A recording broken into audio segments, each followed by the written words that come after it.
Welcome, everyone. Today, we're going to conduct a comprehensive lecture on two incredibly powerful financial tools, sinking funds and trust funds. Now, I know these terms can sound a bit intimidating at first, but they are both, at their core, just very clever applications of a concept you're already familiar with, annuities, used to manage enormous sums of money over very long periods of time. So let's dive in and really break down how they work. All right, here's our roadmap for today. We'll start by defining the core problem that these funds are designed to solve, how to handle those massive, predictable expenses lurking in the future. Then, we'll do a deep dive into the concept and practical application of sinking funds. After that, we're going to flip the entire concept on its head to understand trust funds. And finally, we'll bring it all together with the essential takeaways for you as a future business leader. So let's begin by addressing a fundamental challenge that every single major corporation faces, and that is preparing for significant expenses that are not just possible, but are guaranteed to happen down the road. We're talking about future certainties. This right here, this is the central question. How does a financially responsible company prepare for a massive, yet entirely predictable expense that might be 10, 20, even 30 years away? Answering this question effectively is what separates a stable, well-managed corporation from one that is constantly reacting to crises. It is the very essence of strategic financial planning. Just think about the kinds of liabilities we're discussing. A corporate bond has a maturity date stamped right on it. You know exactly when you have to pay it back. You know that the central machinery in your factory has a 25-year lifespan and will need to be replaced. And pension obligations? Those are a demographic certainty based on your workforce.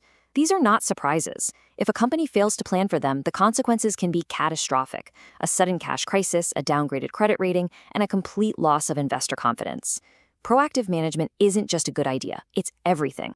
So, how do well-run companies tackle this monumental task? Well, one of the most elegant and widely used tools is something called a sinking fund. It is a brilliant way to systematically break down a huge future problem into a series of much smaller, more manageable payments that you can handle today. Now, it is absolutely crucial to understand that a sinking fund is not just some informal savings account. Not at all. It is a dedicated, formal, strategic reserve. Often, it has a specific legal and financial purpose, and the funds are segregated from the company's day-to-day operating cash. This ensures that the money is firewalled, that it can't be dipped into to cover a weak sales quarter or some other short-term need. And right here, this is where the mathematics becomes incredibly powerful. The entire structure is built upon the formula for the future value of an ordinary annuity. Remember, an annuity is just a series of equal periodic payments. This formula allows us to calculate with precision what that stream of payments will grow to at a specific future date once the magic of compound interest has been applied. This is the engine that allows a company to contribute in total far less than the final target amount. Why? Because time and investment returns do a significant amount of the heavy lifting. Let's really break down the components of this formula, because each variable represents a critical business decision. First, you have PMT, the periodic payment.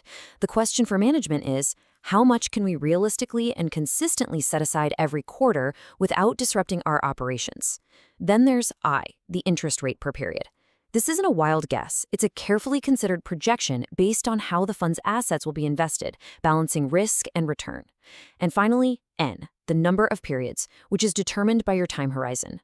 The key insight here, the one I want you to really grasp, is the relationship between N and PMT. The earlier you start, the larger your N, the smaller your periodic payments can be, all thanks to the exponential power of compounding. Okay, excellent. Let's transition from the abstract formula to the concrete reality. Let's see how these concepts are actually discussed and implemented in a corporate boardroom setting. One of the most significant and long-term obligations a mature company carries is its pension plan. A pension isn't just a benefit. It's a solemn promise made to an employee, often over the course of their entire career. The sinking fund in this context is the financial mechanism that ensures the company can honor that promise, providing a stable and reliable income for its retirees. Now I want you to imagine you're the chief financial officer, the CFO, and you're pitching this to your board of directors. Listen closely to the language. You don't just present numbers, you frame the alternative as a massive capital shock, a terrifying, destabilizing event. Then you present your solution using words like manageable, and then you deliver the core strategic benefit. We'll have interest work for us. See what's happening? You're translating a mathematical formula into a compelling business strategy that frames foresight and discipline not as a cost, but as a competitive advantage. This is how you get a board to approve your plan. Now, as with any financial model, there are pitfalls. Let's discuss the common mistakes that I see students, and frankly, some professionals, make all the time. First, underestimating the future liability. You have to get that target number right from the start. Second, using unrealistic, overly optimistic interest rate projections. This is a classic error that can lead to a massive shortfall. You must be conservative. Third is a failure of discipline, missing payments. Every missed payment breaks the compounding cycle and damages the end result. But perhaps the most common and dangerous mistake is ignoring the effects of inflation. $50 million today does not have the same purchasing power as $50 million in 20 years. Your calculations must account for the future inflated cost of the liability. Excellent. Now let's pivot. We're going to look at a related but functionally distinct concept. While a sinking fund is all about accumulation, building up a large sum, a trust fund annuity is all about distribution. It serves a nearly opposite but equally vital purpose. So you see the difference, right? A sinking fund starts with zero and builds up from small, regular payments. A trust fund starts with a large lump sum of capital already in place.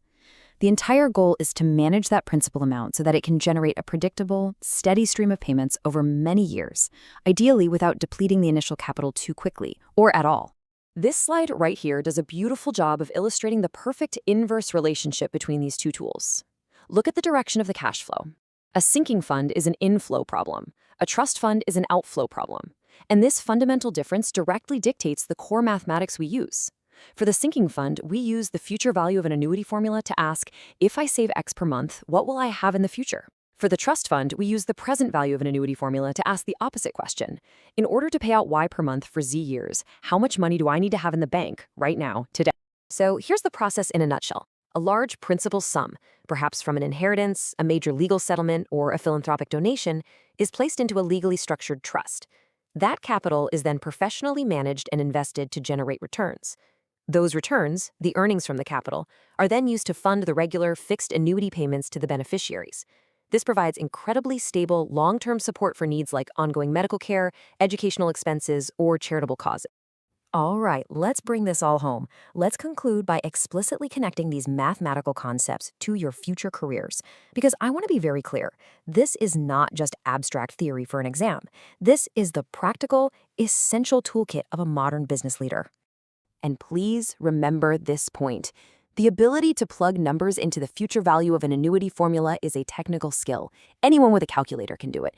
But the wisdom, the foresight, to actually establish a sinking fund 20 years before it's needed, that is strategic leadership.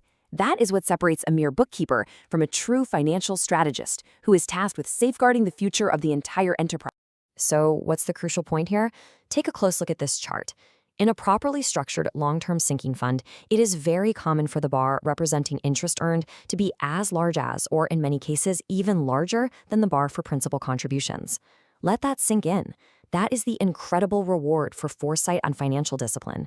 It means that a huge portion of your future liability is effectively paid for not by your company's own hard-earned cash, but by the returns generated on your investments. It's an almost magical outcome of prudent planning. So, these are the essential points I want you to walk away with today. Sinking funds are for accumulation. Trust funds are for distribution. Both are built upon the unshakable mathematical principles of annuities and compound interest. But most importantly, remember that they are not just financial calculations. They are instruments of strategy, foresight, and profound corporate responsibility. And so I will leave you with this final thought to ponder. Every dollar you set aside in a sinking fund is a dollar that cannot be used to boost this quarter's earnings report. In the real world, you will face relentless pressure to prioritize the short term. Your challenge as a future leader will be to find the courage and the strategic language to make the case for the disciplined, long-term planning that these tools represent. That is a question you will, without a doubt, face in the boardroom.